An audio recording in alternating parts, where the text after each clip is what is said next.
Fala, concurseiros! Tudo bem?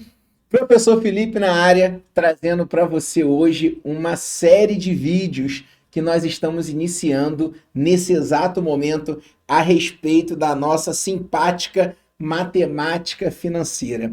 Então, preparei para você aqui um mini curso, um curso introdutório de matemática financeira para te ajudar nas provas que caem essa disciplina. Se você não me conhece, eu sou o professor Felipe Loureiro, especialista na área de exatas há mais de 15 anos, e o meu propósito é te mostrar que você é 100% capaz de acertar mais de 90% das provas de exatas em concurso público, tá bom? E nesse vídeo nós vamos começar uma série de aulas a respeito da nossa matemática financeira. Vamos lá? Vamos para a aula? Então, vem comigo aqui, ó. Vem comigo que vamos começar a nossa brincadeira. Vamos lá. Então, matemática financeira, a nossa primeira aula aqui agora, introdução. Vamos lá. Primeiro, é importante a gente definir algumas coisas, porque assuntos mais complexos que nós vamos abordar aqui dentro desse curso, desse mini curso introdutório à matemática financeira, vai precisar o tempo todo dessas nomenclaturas e seus sinônimos. Então a gente tem que entender capital, valor futuro, valor presente, montante, taxa de juros, né, valor nominal, valor atual. Então, o concurseiro, muitas das vezes, ele se perde com todos esses nomes que muitas das vezes são sinônimos. Então, eu preciso introduzir isso aqui, eu preciso colocar para você os conceitos para que você vá caminhando aos poucos e eliminando qualquer dificuldade que você tenha na matemática financeira. Tá bom? Então, deixa eu sair aqui da tela para não ficar na sua frente. Vamos lá. Então, aqui a gente tem, primeiro, capital. Capital é um valor monetário, tá? Capital, pegar até um marca-texto aqui para ficar legal, ó. Capital é um valor monetário, tá bom? Ou seja, estamos falando de dinheiro. Dinheiro, aqui ficou meio, né? No amarelo aqui saiu preto, então não tem problema não. A gente pega uma outra cor aqui, um azul, ó. Valor monetário, nós estamos falando de dinheiro, tá bom? Capital é um valor monetário, tá bom? Ok. Vamos lá. Que pegamos emprestado, ou que emprestamos, ou que investimos. Pode ser chamado de valor presente. Então, olha o sinônimo.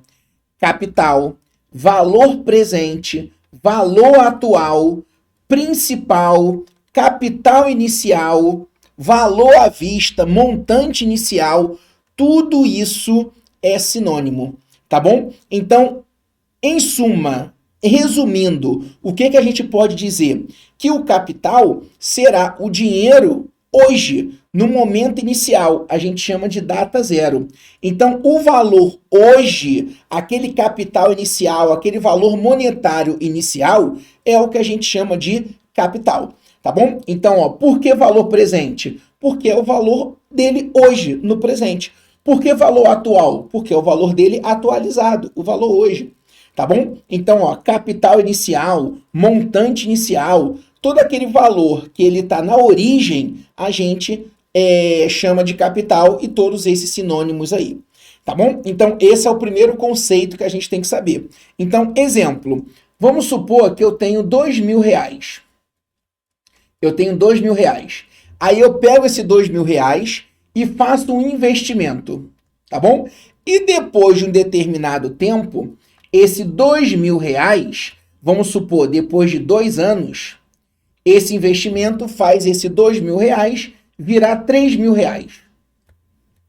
Esse R$2.000 que eu tenho hoje é o meu capital, ou valor presente, ou valor atual, é o valor hoje. E esse valor aqui, esse 3.000, que é o que eu vou ter de retorno daqui a 2 anos, ele vai ser o meu valor futuro, também conhecido como montante, que a gente vai falar daqui a pouquinho. Tá bom? Ok? Beleza. Então, deixa eu apagar aqui para ficar legal. Limpar a tela aqui para não poluir aí o nosso visual. Vamos lá. Tempo. O tempo a gente representa pela letra T ou a letra N. Tanto faz. Tá bom? Tem livros que usam T, tem livros que usam N, tem professor que usa T, tem professor que usa N, tá bom? Tudo isso representa o tempo. O capital, a gente normalmente representa por C mesmo, tá bom? Mas VP, valor presente, a gente coloca ali o VP, o principal a gente usa P, mas normalmente o capital a gente chama de C. Já o tempo, ele é o período que o capital fica utilizado, que o capital foi utilizado ou investido. Pode ser expresso em dias, meses, bimestre, ano, semestre, né? Quadrimestre, tem várias possibilidades aí. Então, o tempo, ele tem que ser expresso ali em unidades de tempo. Dias, meses, bimestre, ano, né? E assim por diante. Tá ok? Então, esse é o mais fácil, né? O tempo é o que a gente já está acostumado no nosso dia a dia. Agora, o montante, assim como o capital, ele também é um valor monetário. Então, nós estamos falando de dinheiro, tá bom? Agora, é o valor monetário após a incidência de juros. Lembra daquele exemplo que nós falamos? O 2.000, depois de um tempo, ele virou 3.000. Por que virou 3.000? Porque eu tive um rendimento aqui, eu tive uns juros.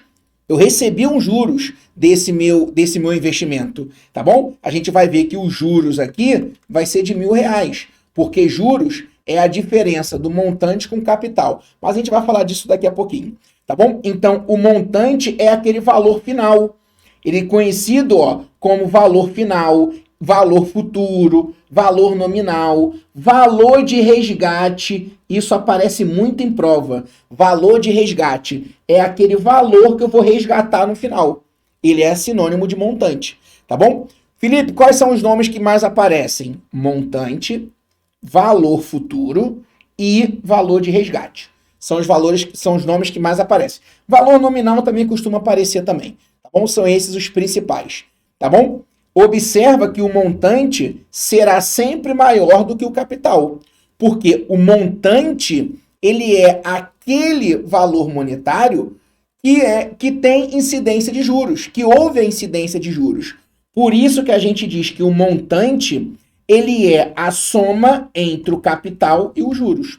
Então, montante é a soma entre capital e juros. Essa fórmula que você está vendo aqui, tá? Essa aqui, ela vale para qualquer regime de capitalização. Você vai ver comigo daqui a pouco que existem vários regimes de capitalizações. Existe capitalização simples, capitalização composta. Quando a gente aprofunda os conceitos, capitalização contínua, tá? Mas independente do tipo de capitalização, montante é sempre o capital mais o rendimento, ou capital mais juros, tá bom? É sinônimo. Beleza? Combinado? Então, vamos lá. Anota essa fórmula aí. Não esquecem. Montante é capital mais juros. Ou, se você preferir, o valor futuro, ele é o valor presente mais os juros. Tá bom? O valor futuro, ele é o valor presente mais os juros. Vamos seguindo aqui. Vamos lá. Juros. Juros é o rendimento que se obtém quando se empresta dinheiro por um determinado período. Os juros são para o credor aquele que tem algo a receber, aquele que tem um crédito, que tem algo a receber, uma compensação pelo tempo que ficará sem utilizar o dinheiro emprestado. Tá bom? Então, juros é um rendimento que se obtém quando se empresta um dinheiro por um determinado período. Tá? É engraçado que tem muita gente, deixa eu voltar aqui, tem muita gente que diz assim, eu tenho um sonho de comprar minha casa própria. Aí eu falo, poxa, que legal. Tal, professor, porque eu tenho o objetivo de sair do aluguel. Aí eu falo assim, por quê? Você vai pagar sua casa à vista? Aí a pessoa, não, vou financiar pela Caixa Econômica, ou vou financiar aí por algum banco. Assim, então, desculpa eu te dizer, mas você não vai sair do aluguel. Não, professor, eu vou deixar de pagar aluguel, eu vou pagar aquelas prestações, mas a casa vai ser minha. Eu falo, sim, depois que você quitar, a casa vai ser sua. Mas enquanto você não quitar, você está pagando o aluguel. A diferença é que você está pagando o aluguel para o banco. Por quê? Juros é o aluguel do dinheiro que você pegou emprestado. O banco emprestou o dinheiro, a pessoa pegou esse dinheiro e comprou a casa. E aí vai estar pagando juros para o banco, que é um aluguel pelo dinheiro emprestado. Então, vai deixar de pagar aluguel para o inquilino, por exemplo, lá para o dono, o proprietário, né? Vamos dizer assim, vai deixar de pagar o aluguel lá para o proprietário daquele imóvel, né, que você tinha alugado, e agora vai pagar aluguel para o banco, mas vai continuar pagando aluguel. Ah, mas depois de um tempo a casa vai ser minha. Ok, aí sim. Agora você vai continuar pagando aluguel, porque quando você faz o financiamento, você está pagando juros, e juros é um aluguel, só que é o aluguel do dinheiro que foi pego emprestado. Tudo bem? Beleza? Então, vamos lá, vamos seguindo aqui.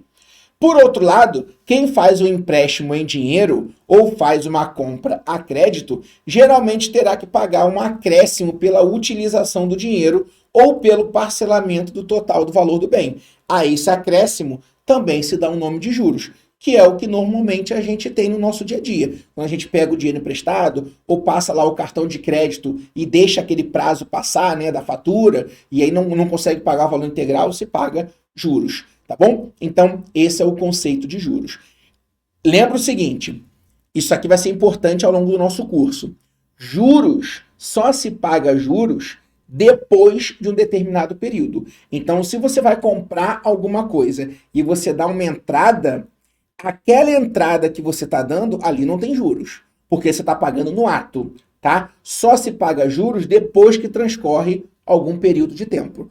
Para ter juros, tem que ter um período de tempo ali acontecendo, tá bom? Então, se eu comprei algo hoje, ou se meu cartão venceu hoje e eu não paguei, amanhã eu já estou pagando juros, porque aí houve um período de tempo. Agora, se eu estou pagando à vista, ou se eu estou dando uma entrada, o valor que se dá de entrada não tem juros. Vai ter juros no que você deixa para pagar depois, tá bom? Beleza, então vamos lá. Vamos seguindo aqui. Ó, capitalização. A capitalização é uma forma de rentabilização do capital, tá? Em suma, pode ser entendido como um processo de acrescentar juros ao capital. Então, o processo de acrescentar juros ao capital dá o nome de capitalização. A forma de capitalização pode ser habitualmente do tipo simples ou composta. Então, existe os juros simples, né, que faz parte da capitalização simples, e os juros compostos, que nós vamos estudar juntos aqui ao longo do nosso treinamentozinho aqui, tá? Descontos.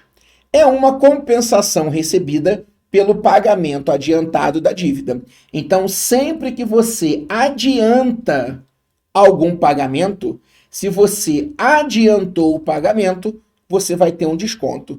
Aqui, esse desconto aqui é um desconto diferente do que a gente está acostumado no nosso dia a dia. No nosso dia a dia, a gente chega na loja, aí tá lá o preço lá, R$ 200. Aí a gente dá aquela chorada ali, né, com o vendedor, pô, dá um desconto, dá um desconto, dá um desconto. Aí o vendedor, para incentivar a sua compra, né, ele vai e dá um desconto, tá? 10% de desconto, 15% de desconto, ele faz aquele charme, né? Vou falar com o meu gerente, né? Vou falar com o meu gerente. Aí depois vem e dá um desconto. Beleza, esse desconto é outra coisa. O desconto que a gente diz aqui é o desconto pela antecipação da dívida. Então, imagina o seguinte, eu peguei um dinheiro emprestado e eu tenho que pagar esse valor daqui a 5 meses. Só que vamos supor que mês que vem surgiu uma grana extra e eu quero quitar essa minha dívida. Então pensa assim, ó, a gente esboça muito dessa forma aqui, ó. Eu peguei um capital aqui, ó, emprestado hoje.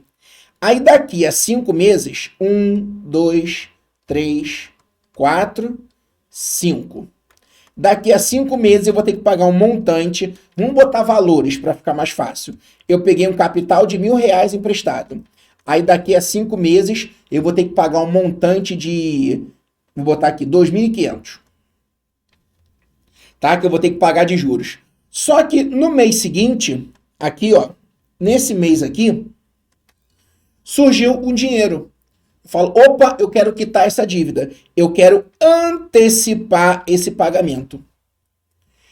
É justo a pessoa ou o banco que emprestou o dinheiro, na hora que eu for pagar aqui, é justo me cobrar 2.500? Não é justo. Porque dentro desse 2.500 tem esse período de juros aqui. Do mês 2, do mês 3, do mês 4, do mês 5. Só que eu estou pagando no mês 1. Então, não é justo me cobrar juros desse período aqui. Então tem que haver um processo de descapitalização, ou seja, um processo de desconto. Tem que dar um desconto aqui. E ele vai me dar um desconto não porque ele é bonzinho, porque ele tem que tirar os juros desse período. Porque eu não estou usufruindo do dinheiro nesse período. Eu ia usufruir, só que eu decidi antecipar. Então, ele tem que tirar os juros desse 2.500. E esse processo de descapitalizar, ou seja, de tirar os juros, a gente dá o nome de desconto. Tá bom? Ok? Beleza. O termo desconto também se aplica à antecipação de recebíveis, operações de crédito. Como exemplo clássico, podemos citar o desconto de cheque pré-datado, comum no sistema bancário. Então, muito comum, por exemplo, agora cada vez mais, cada vez menos está se usando cheque, né? Só que era muito comum pegar um cheque, né, pré-datado e imagina eu tenho uma empresa, você chega e me paga com esse cheque pré-datado. Então você me pagou R$ 1.000. Só que esse cheque só vai compensar daqui a um mês. Aí eu vou no banco e falo assim, poxa, eu tenho um cheque aqui de um cliente, R$ 1.000. Só que eu preciso desse dinheiro hoje. Só que esse cheque está com a data para daqui a 30 dias. Você antecipa para mim? Aí o banco, beleza, me dá esse cheque como garantia, daqui a um mês eu vou cobrar do seu cliente, tá bom? Só que é o seguinte, em vez de pagar R$ 1.000, eu vou te dar 800. Eu estou precisando do dinheiro hoje, eu falo, tudo bem, eu topo. Aí o banco fica com esse lucro, né, vamos colocar assim, de 200. Então, ele antecipou esse pagamento. Então, ele deu um desconto. Ele pegou aquele título que era R$ 1.000, descontou 200, que é o lucro dele, me pagou 800 e ele vai ganhar esse 1.000 daqui a um mês. Tá bom? Então, esse processo aqui é muito comum aí, tá bom? Ou pelo menos era, quando se usava muito cheque, né? Cheque, nota promissória, enfim. Aí vamos lá, vamos seguindo aqui. Esse conceito de linha do tempo aqui é importante também para o nosso andamento do curso. Olha só. Note que o juro está atrelado ao tempo, foi o que eu disse. Para ter juro, tem que ter um período de tempo transcorrido, com que o capital ficou emprestado ou alugado, tá? Então, ó, eu tenho um capital. O período que o capital, tá? Ele vai ficar sendo ali capitalizado até chegar ao montante, esse período de tempo aqui vai fazer com que tenha juros. Então, eu vou pegar o capital, vou acrescentar os juros desse período para se chegar ao montante. Esse capital é o valor hoje, o valor presente, e o montante é esse valor lá no futuro. É o valor futuro. Tá bom? Tudo sinônimo. Ok? Beleza, então aqui é a data zero, tá? E aqui vai ser uma data T qualquer, vou chamar de T. Pode ser daqui a um ano, daqui a 2 anos, daqui a 8 meses, não importa, tá bom? Agora, se passou um período de tempo, vai se acrescentar juros ao capital para se chegar ao montante. Tá? Vamos seguindo com as definições. Outra definição importante é da taxa de juros, que normalmente a gente chama de I, tá? Então, é o juro em um determinado período de tempo. Em regra, será expressa em porcentagem e obrigatoriamente terá que identificar o período de tempo.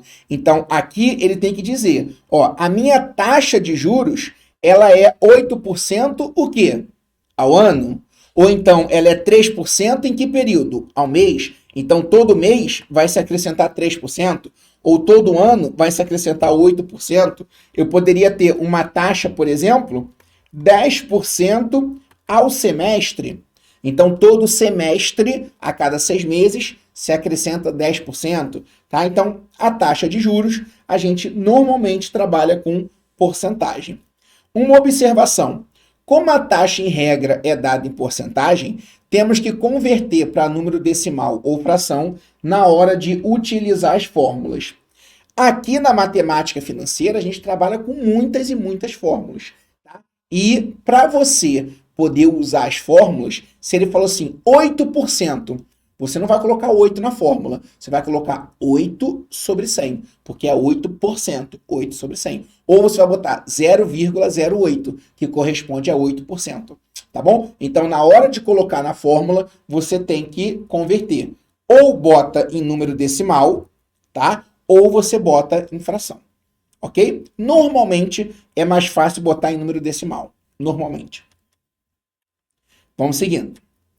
Principais regimes de capitalizações: capitalização simples e a capitalização composta.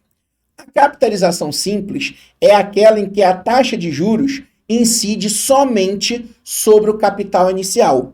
Não incide, pois, sobre os juros acumulados. Então, ó, ela não incide sobre os juros acumulados. Não é o famoso juros sobre juros.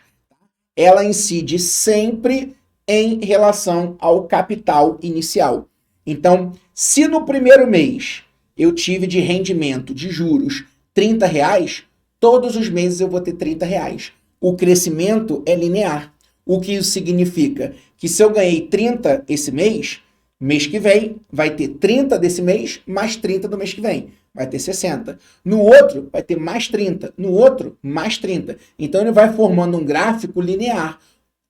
O valor que ele vai crescendo é sempre o mesmo, sempre aumentando de 30 em 30, nesse meu exemplo. Então, o rendimento a cada período, ele é constante, tá bom? Essa é a capitalização simples. No nosso dia a dia, são poucos exemplos que nós temos de capitalização simples. A grande maioria é da capitalização composta, que é aquela bola de neve, juros sobre juros. Então, financiamentos, capitalização composta, cartão de crédito, capitalização composta, empréstimo, capitalização composta, tá bom? A maioria é capitalização composta.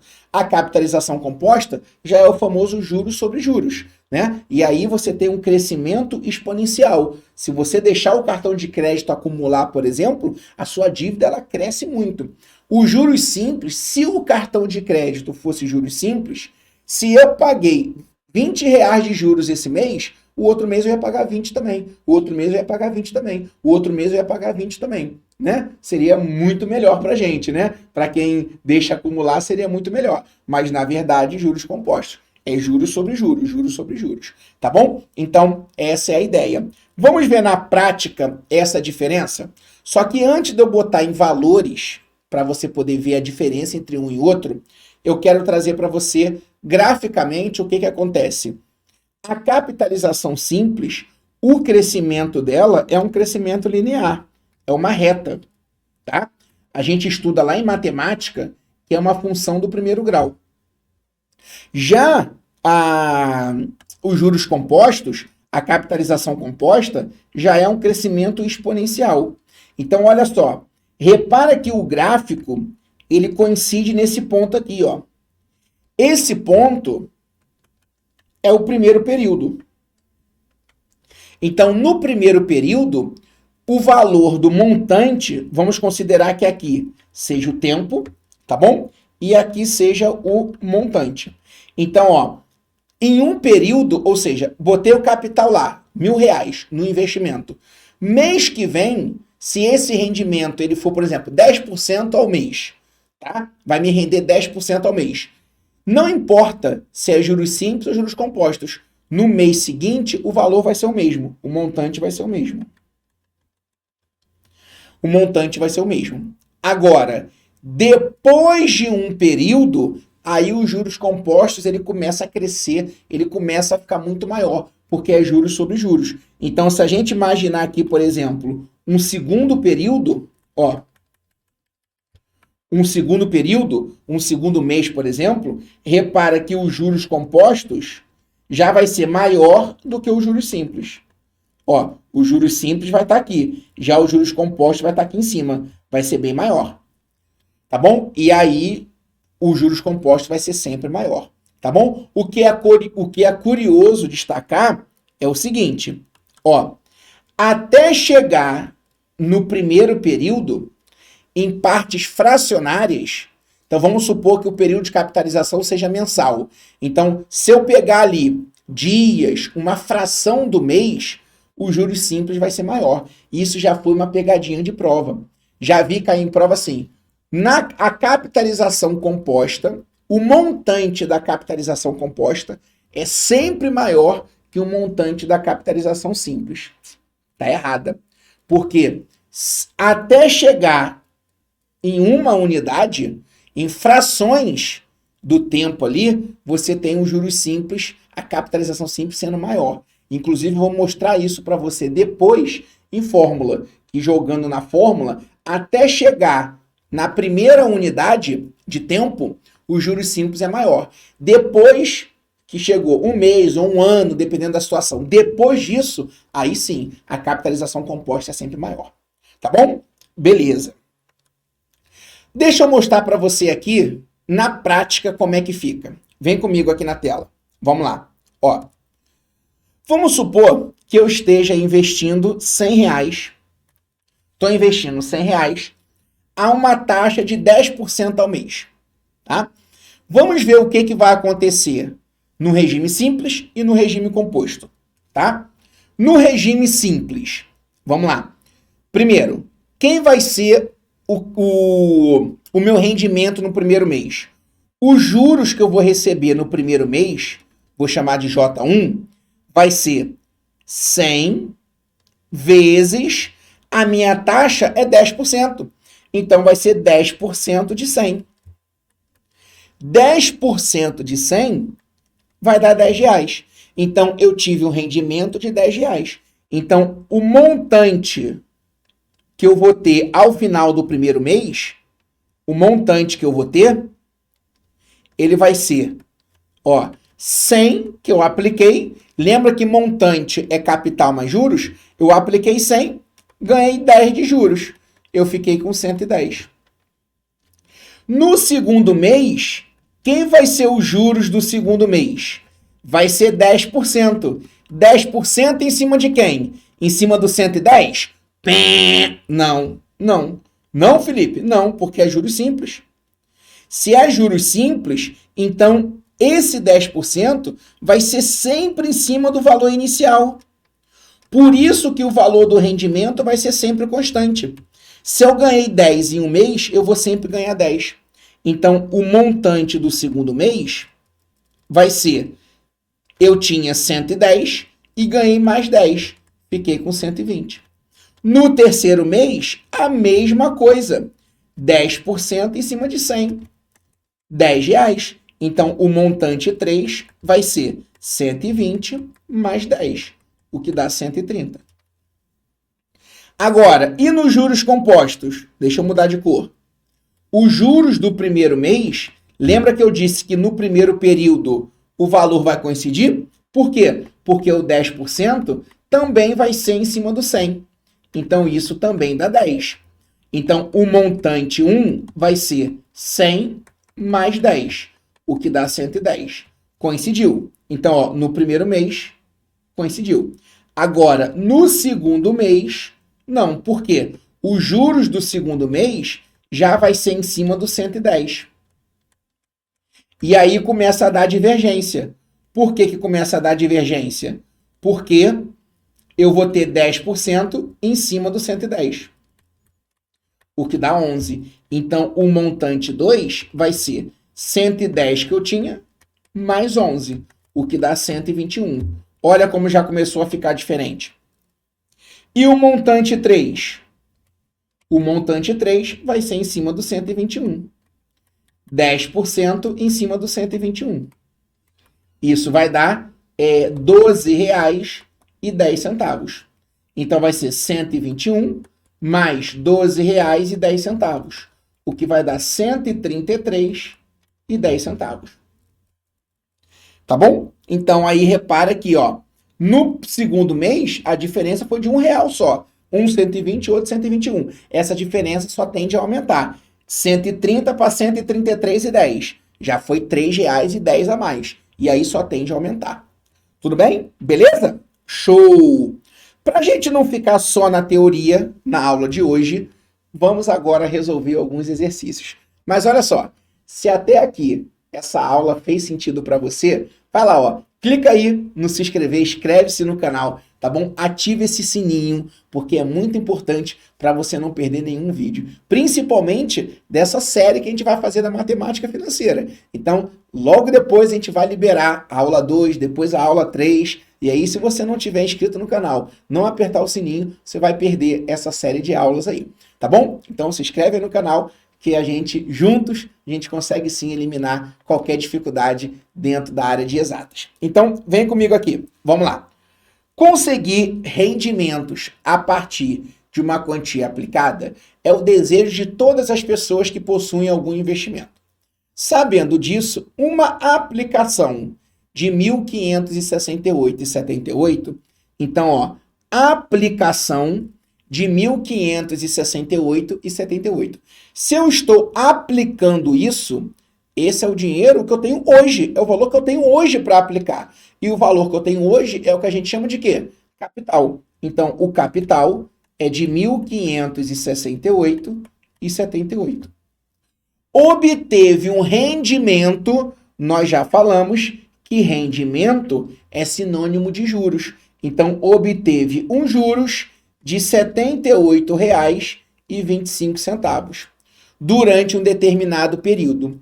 Assim, o valor resgatado, tá vendo que as bancas trabalham com sinônimos? Valor resgatado, nós falamos que é sinônimo de montante. Montante. Então, ele quer saber o montante. Só que montante, nós já falamos, que é a soma entre capital e juros.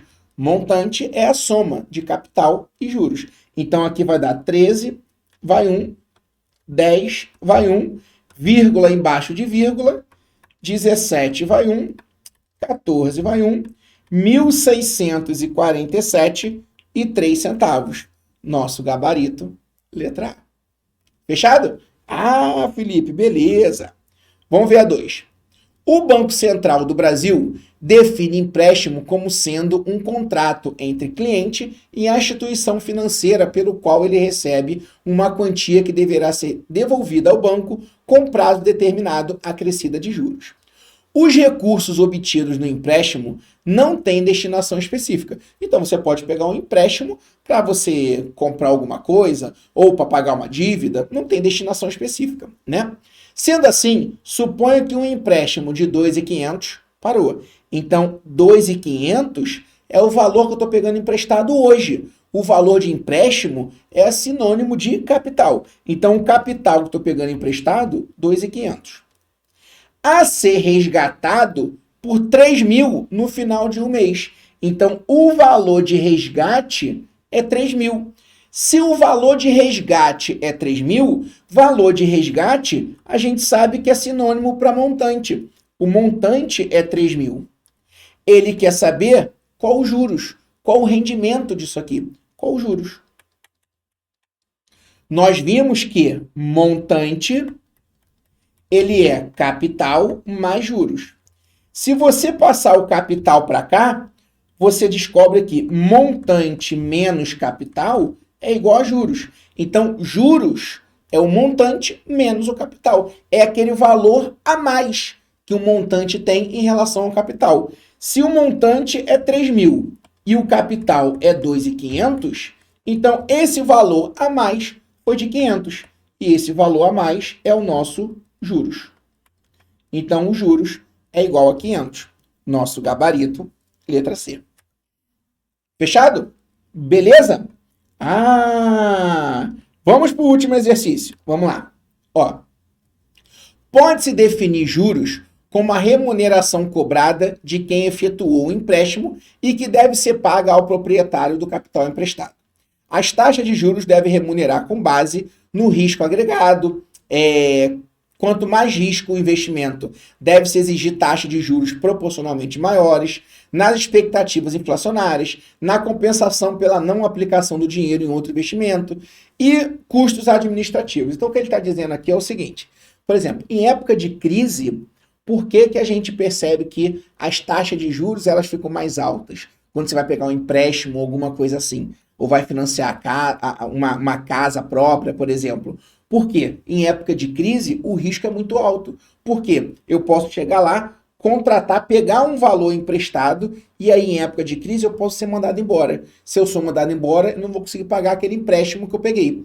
E aí o banco, sabendo disso, ele cobra a taxa de juros alta. Por quê? Porque ele tem o risco de tomar o famoso calote, né? Porque, essa pessoa pode ficar desempregada. Por que muitas das vezes, para quem é servidor público, né, a gente recebe ligação toda hora toda hora do banco oferecendo empréstimo, porque é desconto em folha, então tem menos risco. Como é desconto em folha, já vai bater direto na folha. Aí o valor dos juros é menor. Por quê? Porque ele tem um pouco mais de garantia do que ele vai receber. Então é proporcional ao risco. Quanto mais risco, maior a taxa de juros. Quanto menos risco, menor a taxa de juros. E assim outros fatores que são levados em consideração. Tá? Os juros podem ser calculados pelo sistema de capitalização simples ou composta, sendo essa última a mais utilizada. A capitalização composta a gente sabe que é a mais utilizada. Assim, o sistema de capitalização composta, o juro é calculado somente sobre o capital inicial? Não. Nós vimos que a capitalização composta é aquela bola de neve, juros sobre juros. Os juros é calculado da mesma maneira que a capitalização simples? Está errado. O juro de cada período não é incorporado ao capital inicial? Está errado. Por quê? Nós vimos que ele é acumulativo. O valor dos juros a cada período é acumulado e aí incide mais juros, então está errado. A taxa de juros não incide sobre os juros do período anterior. A gente sabe que é acumulativo, incide sim. Agora, olha a letra E. O juro de cada intervalo de tempo é incorporado ao capital inicial e passa a render juros também. Exatamente, que é o juros sobre juros. Por isso, nosso gabarito é a letra E. Beleza? E aí, galera? Curtiram o nosso vídeo de hoje? Então, esse foi o primeiro vídeo de uma série de aulas que eu tô aqui botando para vocês nessa nossa preparação para matemática financeira independente do seu concurso, tá bom? Aqui na descrição do vídeo você encontra mais informações a respeito dos nossos treinamentos, você encontra minha rede social também, me segue lá no Instagram, aí eu tô sempre interagindo com vocês, é um prazer te ajudar na sua aprovação, tá bom? E se você não curtiu o vídeo, é de graça, vai lá, dá o joinha aí, aperta aí, é de graça, contribui aí para o nosso trabalho aqui no YouTube e vai ser um prazer estar com você até a sua posse. Então, um beijão, a gente se vê numa próxima aula. Valeu!